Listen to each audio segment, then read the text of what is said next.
سلام، اوس هم د 11 بجو خبرونه.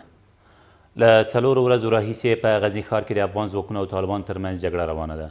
امنیتي او دفاعي ځواکونه هڅې کوي څو طالبان له دغه ښاره بهر کړي، خو تر اوسه یې هڅو پایله نه ده ورکړې.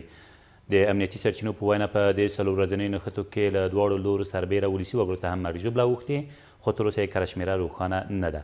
له دې سره سم د غزني یو شمېر فعالین وایي چې د دغه ولایت اوسیدونکي له اوبو او خوړو سربیره د روغتیایي چوپړتیاو له کموالي سره هم مخ دي. له دې سره سم ولسمشر غني وایي ډېر ژر به لا نور حمایوي ځواکونه غزني ته ولیږل شي. ښاغلی غني زیاتوي تېره ورځ یې د اعلی سرقمندانۍ په بیړنۍ ناسته کې د غزني له ملکي او پوځي مسؤلینو د غزني ښار د نظامي او بشري وضعیت په هکله معلومات اوریدلی دي.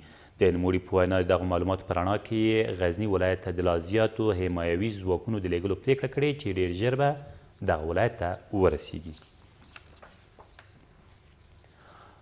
له دې سره سم د زابل امنیه قمندان وایي طالبانو غوښتل د زابل غزني لاره هم وتړي څو غزني ته د مرستندویه ځواکونو د ورتګ مخه ونیسي، خو افغان ځواکونو یې مخه نیولې ده. محمد مصطفی مایار وایي دغه عملیات تېره ورځ پیل او په ترڅ کې د کلاس شاجو لاره د طالبانو له شتونه پاکه او نږدې 20 ماینونه هم کشف او شنډ کړی شوي دي.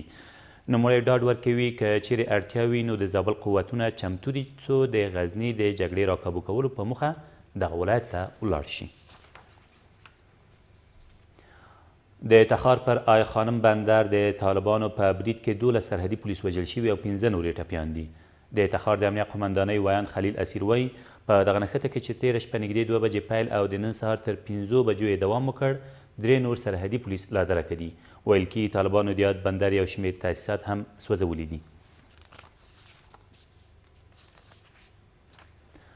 د بدخشان د سرو زرو او د سرپل د بلخاب د مسو د کانونو اکتشافي قراردادونه تېره ورځ 2 خصوصي کمپنیو ته ورکړل شول. د ولسمشرۍ ماڼۍ د خبرپاڼې له مخې دغه تړونونه د سنتار او ګوموز په نامه 2 کمپنیو ته چې پر شرایطو برابر ګڼل شوي ورکړل شوي دي. ولسمشر غني په دې ناسته کې وویل له یادو کمپنیو باید مالي تضمین واخیستل شي او همداراز یې د یادو پروژو د امنیت پر ټینګښت هم ټینګار وکړ.